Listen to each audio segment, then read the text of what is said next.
Hello, my name is Junelle Matthias, and I go to Codman Academy. Nice to meet you, Junelle. You too. Hello, my name is Armani, and I go to Cathedral High School, and today we'll be interviewing you concerning people of color in the field of science. Okay, nice to meet you. Nice to meet you. So how are you today? I'm good. How are you doing? I'm fine. May I ask what grades you're in? We are both juniors in high school. Okay. Yeah.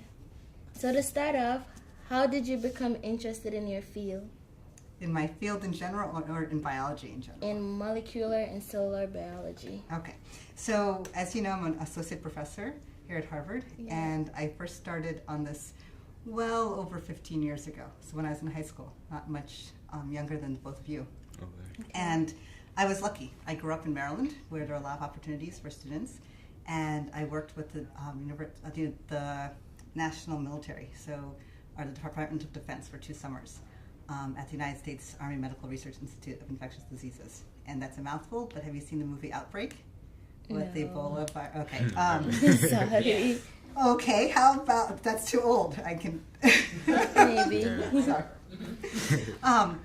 Well, there is a very large military installation in Frederick, Maryland, where they do research. So they do cancer research, they do infectious diseases, and they do a bunch of other things. And back in the 90s, when I was your age, they actually had high school students come work for the summer. And so for 6 weeks, you got paid over $1,000 to go into a lab, and you worked with scientists there. And when I was there, I worked on Hantan virus, which is it's a small virus that was happening in the Southwest, and that's my experience with biomedical research, and it was awesome. And so after that, I went to college. And when I went to college, I was able to be in a research lab and do that then. That sounds like a nice journey. It was. So do you think that moment on was when your flame ignited for science?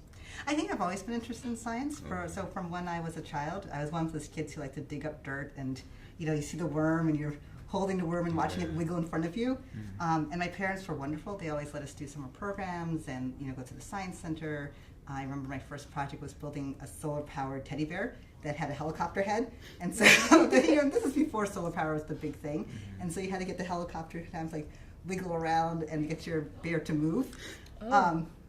And so that's where it started. And then I was lucky enough to have high school teachers and middle school teachers who really encouraged us to think about creative research and how to look into investigative research. And so I'd say the first time I ever saw professional science, professional research, was at this Department of Defense program. Okay. And I don't know if they still do it, but it was an amazing adventure. And I have a follow-up question for that. So who would you say during your elementary, middle, and high school range of your life would you say is a prominent figure towards your interest in science? So for when I was younger, it was most definitely my parents, but also my aunt, a close family friend who herself was a chemist. She was always someone who would tell us what she was doing at work or things like that. Both my parents were once school teachers. My dad is a mathematician, and my mom is actually a computer scientist, and so that really helped. When I was in middle school and high school, I had a lot of teachers, but Mrs. Thompson, who was my biology teacher in high school, she's the one who actually first introduced me to this program, to the DoD program, and I'd say that was a huge one as well. But there was never one specific person who did all of it, right? It's always about getting mentors along the way for each different stage of your life. Exactly. Yes, I agree. Do you have mentors that you have at school or in your life? I have my mother, myself, friends that believe in me, and I have my CSA family too. That's good. Well, I have some of the students that go to Harvard as mentors in CSA, and also I do Big Brother, Big Sister program. Yeah. So I do have another mentor from Boston College who helps me with my schoolwork as well. Good. It's important, and even when you're finished with high school, it's important when you get to college to still reach out to other mentors, because as you're changing and evolving as a person, your interests are going to change and evolve. And so it's nice that people who've known you the whole time, but then also people who know you as this more mature person of yourself. Yeah. Yes.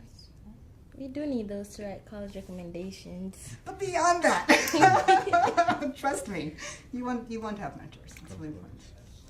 So, Did you turn out just I'm sorry. a little bit? No, you're good. Just face it up. There we go. Perfect. Sorry.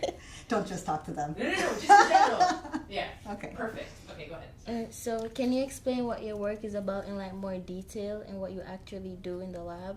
I can. I brought visuals, if that's okay. That's okay. There's an overhead camera where that blank white piece of paper is. Okay. You don't have to put anything underneath there. There you go. Okay. So, I am a microbiologist, which means I like to study things you can't see. Okay. And the organism I study is Proteus mirabilis. And the main reason I study it is that populations of Proteus, they're able to distinguish between their own siblings and cousins. And cousins that are just a little bit different, they don't like to interact with. They actually separate them away from them physically. And so when you look at these populations on the surface, you can see one population of Proteus here, and then you see their cousins over here, and they form a barrier. Sounds like human society. Doesn't it? And they're all the same species. So we know other bacteria do this, but it's really interesting that one single species will do this between cousins. The other thing about Proteus is that about 40% of all humans have it in your gut. And in your gut, it doesn't do anything. It's pretty Just hanging out. For people who have long-term indwelling catheters, so think about people in nursing homes, this is one of the top causes of urinary tract infections due to that catheter. And it's thought that Proteus actually crawls up the outside of the catheter, your own Proteus that was in your gut not doing anything, and invades your bladder. Oh, wow. Yeah.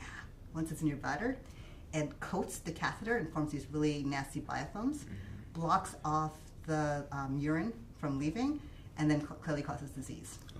Okay. What's a Catheter? Yeah. It's the plastic tubing that when you can't urinate on your own, they have to put Oh. this in so that you can, I'm sorry, it's a little gross. It's going to get gross for one more minute. So that's how they get it in. So to get rid of Proteus infections, they have to actually remove the catheter, treat with antibiotics, and then reinsert it. Okay. This can happen over and over and over again for a single infection. Doesn't that sound nasty? It's It horrible. sounds painful. disgusting. It turns out it's your own version that makes you sick. My version won't make you sick, your version won't make me sick. It's actually your own self-infection. And so the question is, why don't we have many populations of Proteus in our gut? Why don't you have 3 or 4 populations of cousins? Why do you only have one cousin in there? And then also, if we can understand more about this organism and how it interacts with self, non-self, so this idea of cousin versus not cousin, can we understand ways to treat it therapeutically, ways to prevent that catheter infection from ever happening? So Proteus, when it's in its normal shape, is about 1 to 2 microns long. Okay. So that's really tiny, so you can't Yeah. see it. When you look at it under a microscope, and it's on a surface, and so think about the surface of a catheter, so that's a plastic thing. For us, we actually put it on nutrient plates. We put it on food, essentially, it's hard. Okay. It'll actually grow from 10 microns to anywhere from 2 microns to anywhere from 10 to 80 microns long. So that's one cell will grow 40 folds. Imagine if you became the size of a huge giant within a couple hours. Wow. Isn't that amazing? So this is what it looks like before it grows. And all of these were taken at this, the ones I'll show you are taken the same application. So here we go. So this is a population of Proteus cells. Every one of those little black dots you see, that's one cell. Oh, wow. So you can see there are hundreds of them in this field. Yeah. The gray is the nutrient surface they're living on. So when they become long at that same magnification, this is what they look like. And again, each of these gray bodies is a Proteus cell. And if you can see, if you actually look at any given one, they're pretty long. And they're tight, and they're swirling and knocking against each other. What we know is that when they're in that long state, they can actually make interesting structures, like this. So isn't that a cool shape? It to me feels more like a plume. And they can swirl amongst one another. We just have different colored genes in the green. But more importantly, and now we're going to go to a different magnification so you can see a bigger field. Can you help me out, Armani? Oh, yeah, Armani. Armani, can you help me out? What we're going to do here is what happens. I'm going to show you what happens when 2 populations that are long and moving across the surface, Okay. go ahead and put this down, meet one another. And so one population, so one set of cousins are in red, Okay. and one set of cousins are in green. Okay. And you can see that they meet. You can see the green Yeah. with the red swirling and swirling, crashing across each other. And they require that exchange when they're long to be able to do this recognition. So we call it self-recognition. Okay. And they only exchange information when they're in that swirling phase. And so if you let this go for another 12 to 24 hours, eventually what you'll see is 2 columns.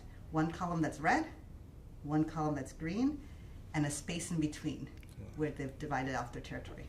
And so that's what we study. Sounds very interesting. That is interesting.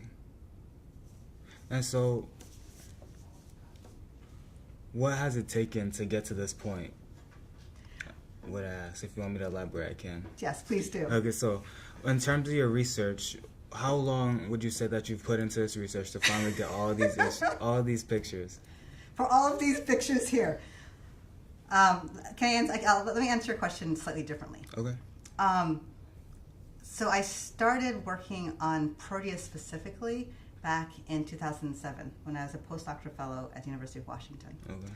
And so, you can say it's been 10 years. So if it's taken us 10 years to find what we've looked at is the genes that cause this. So now we know the vast majority of genes that are required for them to be able to do this. We know that, but when we started, we didn't know anything. So we now know that they actually puncture a hole in their neighbor and exchange a secret message. And that secret message has to be interpreted by their neighbor with a different message. So imagine this, like, let's say you write with invisible ink and you pass a message to your classmate. If your classmate doesn't have that invisible ink decoder, can they read it? No. And they kind of like, why are you passing me messages, right? Yeah.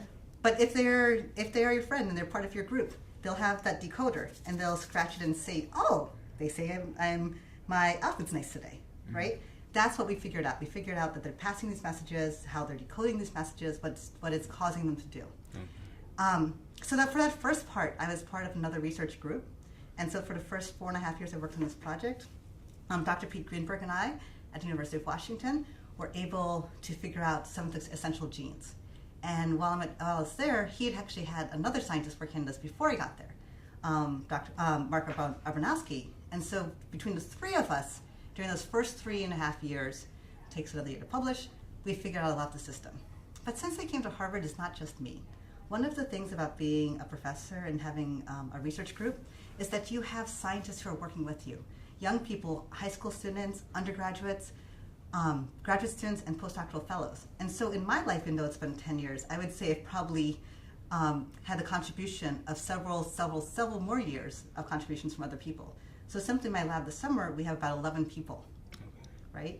So even though it's, so for me it's 2 months, but then you have to multiply that by 2 months of those 11 people's lives, right? And so research takes, even though the time isn't that long, the man-hours is much, much greater than that. So as a person of color, what challenges have you faced being a person in science? There are many different challenges. I think that for me personally, the hardest challenges have actually been perception, right? So not letting other people's perceptions of me alter how I view myself, and not letting other people rest on their own assumptions about what a person of color, especially a woman who's of small stature like myself, what I may or may not know or be able to talk about. And the reality is that in the end, you can't let it bother you. Of course, it weighs on people, but if you want to continue, you have to have a belief in yourself and belief in the work that you do. As I've gone further along in science, I've been lucky because I get to mentor other students, and I get to mentor others, and I get to be reminded when I talk to them that this is worth it. Science is wonderful. You have so many opportunities to go to new places, so to travel and meet people. You have opportunities to encourage students to explore different things in their lives. A lot of my students don't necessarily go on into academia. They can sometimes, some of them like to go off into business. I have students who have gone off into government, right? So it's a chance to influence people around you. I think that to more specifically answer your question about color is, I think the most insidious part of being a person of color in science is never knowing whether or not that color matters. And it doesn't for a lot of people, but it does for some. And that gray area doesn't matter for me. What do you mean by that? Like, do you let your color affect your work? And like you said, it doesn't matter for someone, and it does matter. So I'm asking if color matters for you. I think, to be honest, I would like to think it doesn't matter for me, but I won't. But truthfully, it does make me question sometimes when things happen, right? You have that moment of, was it because I'm a woman? Is it because I'm black? Or is this just how people treat each other? And that doubt is not a good doubt to dwell on. No. I don't know, have you ever experienced that Yeah, I when know. you're not sure? I know I exactly have. what you mean. Yeah. And so you had mentioned previously that you lived in Maryland. So Yes. have you faced any issues there with the racial discrimination or even gender discrimination? I think that every place I've ever been in the world, you experience discrimination of some type. Of course. And when I speak to my friends who are not people of color or not women, each of them has an experience where they feel like maybe they didn't feel like someone necessarily respected them or expected something of them. And so I've come to realize that anyone who's different always feels that, is it my difference that's what's coming up? But that is not to downplay the impacts of being a racial minority are. And I think that the reality is that people of color, we don't have a choice of whether or not people see that we're different. Especially in science, where there are so few of us. The first thing people see is you. And one of the places where that's most notable, and I'll get back to your question about Maryland in a second, the place where it's most notable is that I am not very good with names. And we said this in the green room a minute ago. I'll ask you your name several times. I still ask you your name, right? And that's just that's something I've been working on throughout my whole life. But when I go places, I meet people at conferences, and then I meet them again 2-3 years later, and they say, "Hi, Karine, how are you doing?" And it takes me a little while to say, "Whew, when did I meet you?" And I realize that often at conferences, I'm the one black person presenting. And so if you only have to remember one person who's different's name, it's very easy to remember who that person is. But if you have to remember 20 people who look somewhat like each other but are clearly different people, and you didn't necessarily have a deep conversation with them or get to know them well, it can be difficult to try and remember what each of those names are. And so the good thing in science is because I'm different, I think people tend to remember my name. So if they see me at a conference like this, you did a really good job, it sticks in your head. I think the downside of that is that there are things that I would not necessarily speak about with all of my colleagues. And that's probably true if I was a different type of minority. In Maryland, it's not that different. Yes, there's a higher African American population, but in the sciences, there's not. And so if most of your life is spent in one field and you're always a minority, it doesn't matter how many people around you who aren't in your field are the same racial disposition. You need people who are in your professional career to be able to have some shared experience with you. Exactly.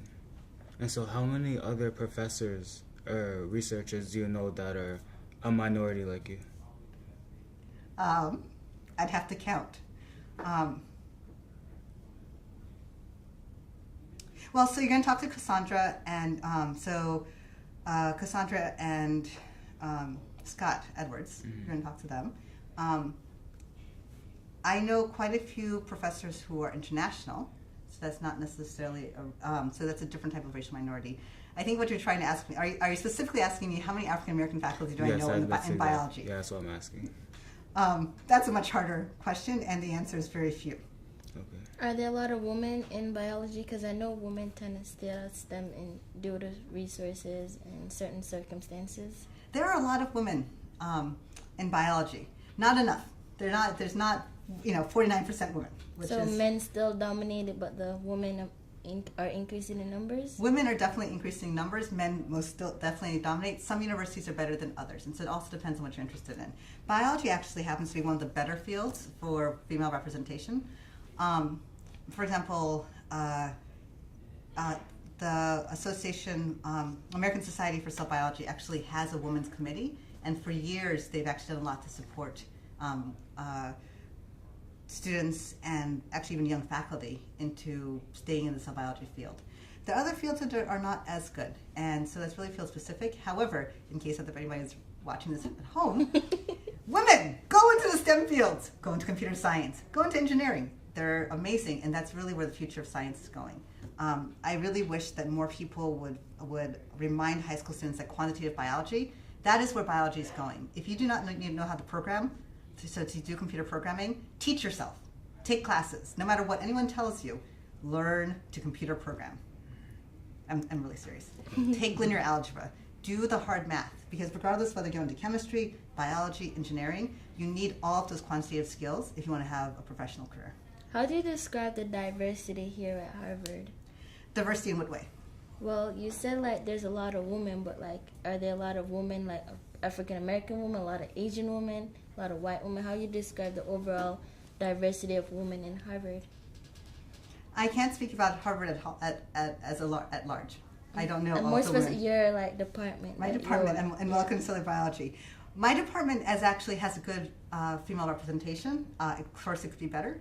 In terms of racial diversity within my department, that is where we are not as strong per se. I am the only. Is that true? I'm the only African American member of my department. However, we have quite a few people who are Indian American. So, and actually, for many of them, they actually came from India. So they're the migrant version. So their children are first generation American. And in full disclosure, I'm also first generation American in my family. I was born overseas in Jamaica, but I grew up here in the U.S. In terms of the women, there's one Indian woman, and then there's me in terms of racial diversity. I have a female colleague who's Asian, and then everybody else is Caucasian American. And it's just, with the men, it's about the same. Mainly Caucasian, a couple Asian. I might be forgetting some of our colleagues. And so does that bother you at all that you're the only one there? Not necessarily the only one, but does it bother you that your field is lacking in African American women? Or women of color, rather? Bother is such a hard term. Can I frame your question slightly differently? So... Or can you frame your question differently? Yeah, yes, I'll ask again. Do you find it difficult being the only one and having to bear the representation of all of the other people of color in your field? I would say it's slightly, may rephrase your question to one that I think is a little bit easier for me to answer. Yeah. Because I think that and the way you asked it, there are a couple assumptions, and so I try and carefully unpack them. So the first thing I would say is that, of course, I would like to see more women of diverse backgrounds. I'd like to see more people of diverse backgrounds in academia. And I think that it's gotten better than when I was an undergraduate. So, for example, when I was an undergraduate, I was here at Harvard. I was a biochemical sciences major, and I think the entire time I was here in my curriculum, I had 1 or 2 female professors the entire 4 years of taking sciences. That's horrible. That is. And they've changed it. They've worked hard to change it. But I still regularly I teach introductory microbiology. It's mainly a sophomore, junior class. And I still get many Harvard undergraduates who come to me and say, do you know, you're the only African-American teacher I've had outside of FM studies. You're the only African-American woman I've had outside of FM studies. And so I think that is, and so many of my students are pre-med, and many of my students tend to be in the sciences, so they tend not to take humanities-based courses, right? They take the pre-med. And so if that's what they're saying to me their junior year, that says to me that we're having issues with representing what our undergraduate population is. The solutions, there are many solutions to that, and none of them are simple, clearly. I cannot, clearly I can't speak for an entire race. And so I think that to assume that when I speak in faculty meeting, I'm representing, blacks, women, etc., that's ridiculous, because, I have different goals and expectations and priorities than the next person. You wouldn't say that every black person's Christian, right? No. I mean, people assume that, but there's no way. I would hope you'd think that's ridiculous. Mm-hmm. I like to bicycle a lot. I bike from my home all the time to work. And when people see me ride up to my office on my bicycle, they always look at me like, huh? Why are you on a bicycle? I've had people look outside with their cars and look at me like I'm a strange person. My husband, who is Caucasian, no one says the same thing to him. He never gets comments. He never gets strange looks. And so that's what it's like when you're the only one in the room. And so that's how it is for me with my work, is that no matter what I do, people think I represent a whole group, but I don't. I represent myself, and I try and represent the best interests that I can for my students. But there's no way that, given my life experiences, I can speak for everyone out there. And that's why we need diversity. It's not because you need different colors in the room. It's that you need different life experiences in the room. You need people to think about things in a slightly different way. And so when I talk about what it's like to be a racial minority, I like to talk about it slightly differently. When I applied to graduate school, I was coming from Harvard, which is a research institution where I got to do research in a lab from my freshman year. So for 3.5 years, I got to work in one of the top labs in the country, entering into graduate school. My application is not going to look the same as someone who comes from a small liberal arts college, say, choose your favorite Wellesley, because they don't necessarily have the access to the same style of research environment, Sure. right? Yeah. So as in a lab which had postdoctoral fellows, that had graduate students, you had opportunity to write papers. Not everyone has that. Versus someone who went to a small state school, right? Mm-hmm. Or someone who went to a community college and then transferred to a state school. And so if you don't have people in the room who have those life experiences, who can say, this is what it takes for someone who's coming from junior college and then transfers to the state school. And yes, they don't have 3.5 years of experience, but you can see from this, and this, that they're going to be a graduate student. If you can't have someone in the room fighting for that person because they themselves lived it, how in the world are you going to change who's in graduate school? And so I think we really have to think about it as experiences. We need a diversity of experiences in the room. Okay. Clearly race is part of that, clearly gender is part of that, but so is life.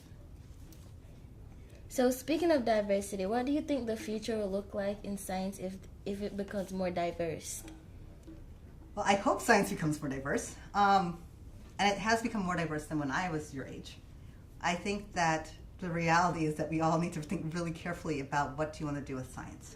I think that there's a real question right now of what is the value of research science. And I think that's a shame, but I'm biased, become a scientist. Of course I would say that. So I'd say it differently. I think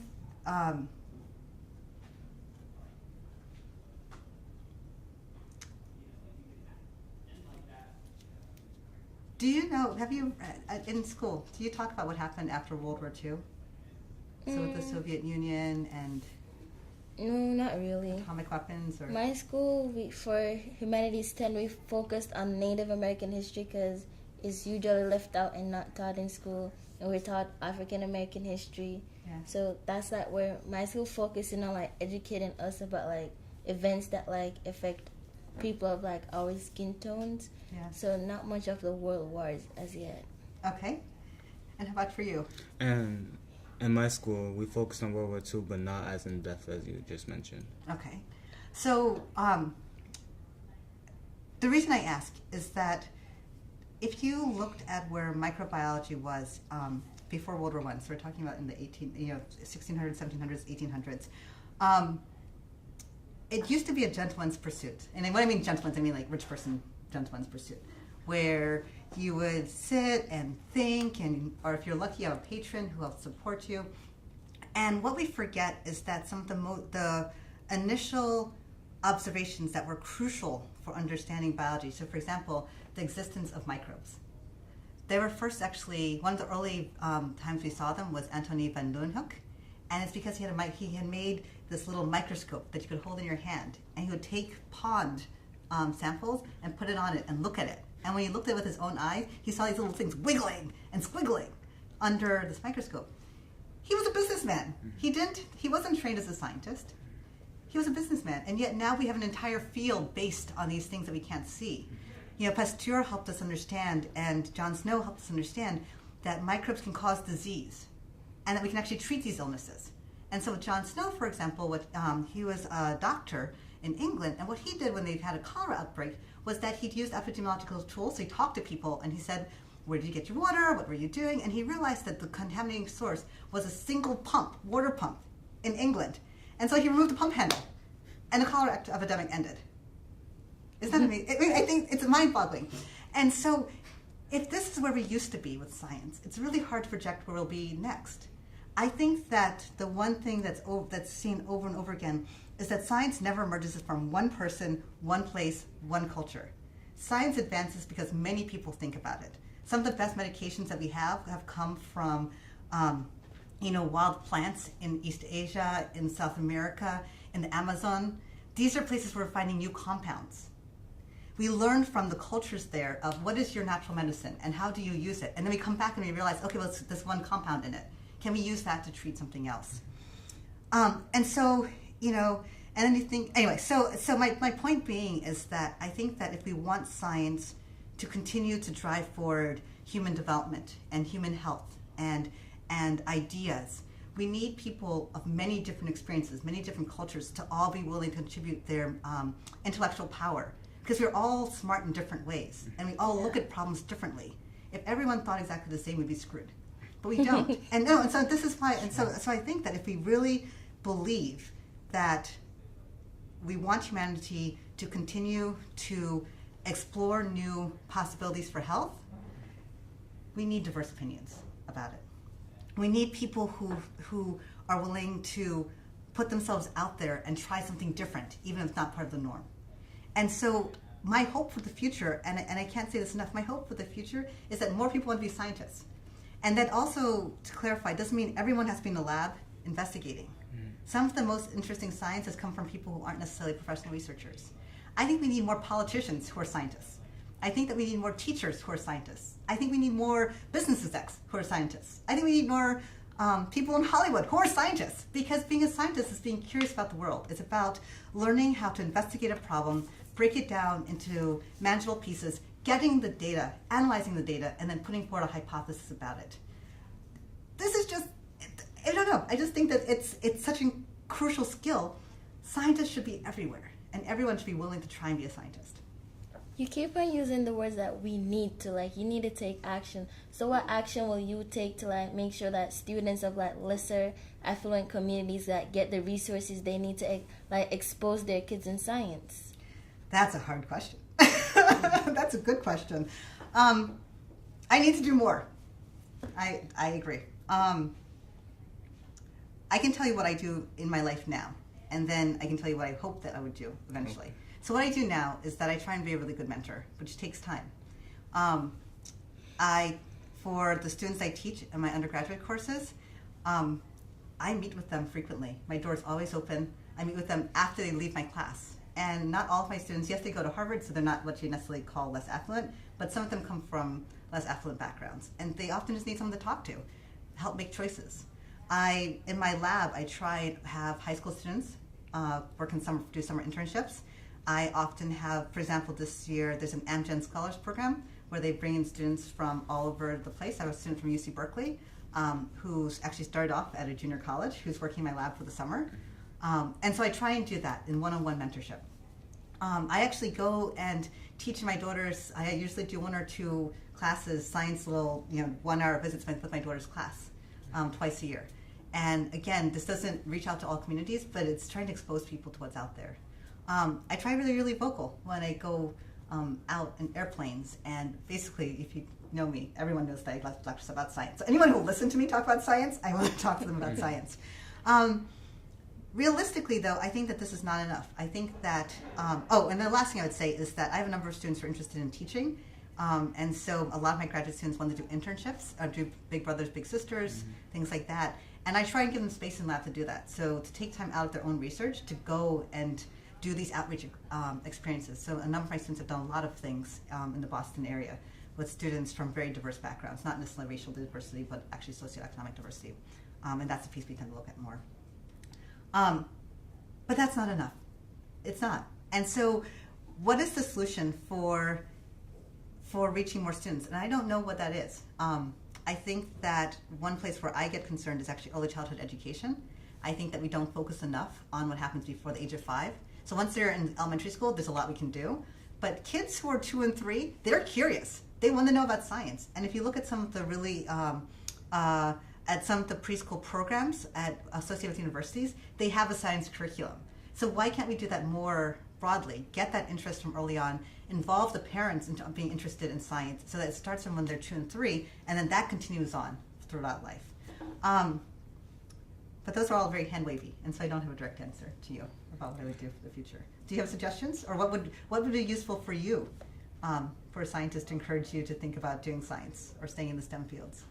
Well, for me, I feel like we need more labs at school. We need more resources. We need to hear more about science. So we're introduced to what is science, and know that science is more than just biology or engineering. We know that there are different categories and different branches that we can go into, instead of just thinking, oh, I want to be a doctor. But there's so much more to the medical field than just being a doctor, just as there's more than just being an engineer. And you could be going to bioengineering, for example. So I feel we need to like be educated. You can even like you said computer engineering. You could like make an app and like teach us about the different career options, our likes and dislikes, and that app can like introduce us to like things that we might like or not. That's interesting. It's interesting that you bring this up because you know this is the number one complaint of the graduate students in our program, that they don't know what they can do with their lives outside of. I'm actually serious. I mean, so don't feel like it's. I think that that's true, even up to the graduate school level, that people aren't sure of what the options are outside of the traditional. Because it's not. We don't get like a list and be like, here's like different stuff. But We're you know, just used to there's not really a normal list. stuff. But there's not a list. I think that's the biggest. No, I'm actually really serious. There's not a list, and if you don't want to do something that's prescribed, then you have to figure it out. There is some exploring that has to happen on one's own, and it's not fun. But I wish there was. I wish I could say there's an easy list, but there's not. It's not that someone's hiding it. There are things that are different. That not everything fits into nice little monikers, or some do. So being a professor, being a doctor, being etc. But even, did you know that they're not all professors are not. We don't all have the same job. So my job is 75% research, 25% teaching. Most of that's not true. My job is, sorry, that's not true. My job is 75% teaching, 25% research. A lot of the teaching is mentoring in lab. So one-on-one interactions, helping the graduate students go through the PhDs, teaching, participating in teaching in larger graduate student populations and things like that. But a lot of what I do is apply for grants, bring in grant money, move forward a scientific field. I have colleagues who are at smaller teaching colleges, where basically all they do is teach. That is their job, is to think about how do you put together a curriculum. How do you challenge students and know that they're moving things forward? Those are two, we both have PhDs, but our jobs are completely different. But they both are called professors, right? And I think that what they're doing is 10 times harder than what I do, to be really honest. I think coming up with new inventive curriculums year after year, that takes creative work. Go ahead, sorry. You said that you bring in grants for like your students, so that could be an option that you could do. Instead of just your students, you can bring in grants for like schools and like lower communities, the early childhood, and like fund those places. Gotta dream That's big. a great idea. There's a little laughter over here because it's a bit more complicated than that. That's very complicated. May I make a suggestion? I think all of your suggestions are good, and I'm chuckling because the complication with the grants is that it is so much more. The word grant encompasses many different things, and it's very hard for someone in my position, in my field, to get the type of educational grant that you're talking about. Not impossible, but I would have a very hard time being competitive for said grant. However, I think that's something that the Crimson Academy is doing great work, right? Where you're bringing in students and you're giving an experience to other students. And so what I would say to you is that you should be going back and reaching out, right? So you're in a peer group with other peers, and you understand, you're even saying like make an app. I have never, I can't remember the last time I put a new app on my phone. And you laugh, but it's true. You should reach out to students who are right beside you and behind you, right? And tell them about your experiences with the Crimson Summer Academy and encourage them. Because I think that's how you change things, is that everybody has to be a nucleation point for other people. And it's slow and it's not fun, but it does work over time. And we've seen that over and over again. So you're basically saying that I should like help my community, that we learn as a community instead of learning as an individual. Okay, go back to my bacteria. You laugh while I bought these. I'm actually serious. These, when you talk about bacteria, these are collective behaviors. And one thing I've learned from studying self-non-self in bacteria is that the populations that succeed, the populations that cover the most space, are the ones that cooperate with each other. And they rely on each other. And they help each other move. They can't actually move very far on these surfaces without being fully entwined with their neighbor. And clearly humans aren't bacteria. And, but you can take away this idea from biology that at least these organisms, they can't live by themselves. They're part of a community. So yes, that is what I'm saying. But Armani, what are your suggestions? And to piggyback off of what she said, I feel like more people of like your expertise and your caliber should come into schools and help the students who don't know what you guys do know what you guys do. and basically like tell us about it, teach us about it, whatever may help that one kid just get inspired to do whatever you do in your field. Okay. So when you say that, though, is it helpful when somebody comes in once a year and it's like, see ya? Or is it something where you want to... A reoccurring type of thing. A reoccurring, because when you have that person Go ahead, no, physically there, you take in the information better. Because if you read it online, you just skim over the words and you don't really read it, but you just look at them. But if that person is there and they're actively keeping you engaged in what they're saying, they might be like, oh, maybe this is a profession I want to go into, and so they will go home and research on their own instead of being told to do it. Interesting. Okay. Did you have something else you wanted to say? And I was gonna say maybe not necessarily have a class, but have something maybe a little time during school in which someone could not necessarily share the profession, but just enlighten the students in what they do. Okay. Do you not have that in school right now? I mean, what does your school day look like? We do, but it's that, like you said, it's the once in a while thing that happens annually, and we barely retain any information. In other words, it's the forced assembly where everyone shows up and you smile and, hey, look at that. Yes. Okay. So let me throw it back to you in a different way. Why did you want to be part of the Crimson Summer Academy? Because it's a good opportunity.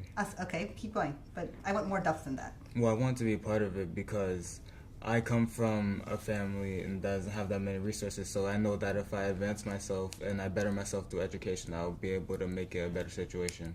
Okay. And why do you know that? How do you know that? Because education is the key. I've always heard that throughout my life. Right. So let's go back. So you've always heard education is the key. Exactly. Right? Who did you hear that from? I'm not quite sure. It's just a reoccurring type of theme. Okay. How about you, Junelle? Well, I joined Crimson Summer Academy because I read about the program and I loved it. And like Armani said, it gave me an opportunity to know more about different stuff, get college prep instead of getting that at senior year. And they give us tours, so I'm in different environments. I'm seeing how the world actually works. I'm not just in this little bubble at school. So that gave me even meeting Armani was a wonderful experience. So you get to meet new people and learn new things and see how the world actually works. And the best thing about it, sorry to cut you off, is that you meet people who are as invested in school as you are, because school is not always the best place to share your interests with people, because not everyone has the same intentions. And so the CSA truly helps you to meet people with the same intentions. Not necessarily the same intentions, but the same endpoint. The same drive and commitment to education. And you get to find that person that maybe they want to be in the same profession as you but not doing the exact same thing, so you guys can work together, plan together, what steps do we need to take, what classes should we really focus on. And if I did biology and he did physics, next year when I do physics and he do biology, we can switch and I can tutor him and he can tutor me, so it provides that environment where we can help each other succeed instead of just... the bacteria. Yeah. The community is helping each other move. So, the thing that's so wonderful is that you two are such well-spoken and mature young adults. And I think that the thing that I hear, and now I want to go back and talk about it with my lab, is the importance of early on giving you more exposure and even experiences yourself. Not necessarily just in biology, but in what are the opportunities out there that a young person can expect and that they can strive for, and where can education take you. Is that what I'm hearing properly? Yes. Somewhat, kind of, okay. Yeah. I think that's a wonderful idea, and I think the biggest challenge is that how do you find everyone who wants to do it? Right? So you just said that your own classes, not everyone in your school is interested in education. That's the top priority. Yeah. To me, that's a foreign idea. I was told from probably the day I was born, education matters. Education matters. Exactly. Education matters. My parents are educators, so obviously education matters. And that's something that we teach our children also. And so how do you reach people early enough and consistently enough to remind them that if you want opportunities later in life and you want to have options of what you can do, you need to not just stay in school, but you need to thrive, right? You need to push yourself to the highest level that you can get. That's really true. I'm serious, and that takes an internal drive that people have to find for themselves. But it also takes opportunities. So you asked about my first opportunity. Mine was in high school, and so I was lucky enough at a very early stage to get an experience in something I enjoyed doing. I'm not sure what the solution is to give people lots of different opportunities. I know that there are ways in which some schools have chosen to do that, but that's not necessarily done across the board, even across the board in Boston, Cambridge, and the areas. I want to think more about this. I don't know. I don't know what the right solution is. And Well, thank you for coming and speaking with us. I learned something new today, like bacteria. Wasn't really interested in it, but now I get a new perspective. So it was really fun and enlightening to talk to you and get your views. And I thank you for coming to speak with us as well. I realized that diversity should not only be reflected as maybe color or gender, but different experiences in life. So I thank you for that lesson. Yes. well, thank you for having me. I hope that you both do well in school and apply to Harvard. Thank you. And I hope you find a solution. Ah.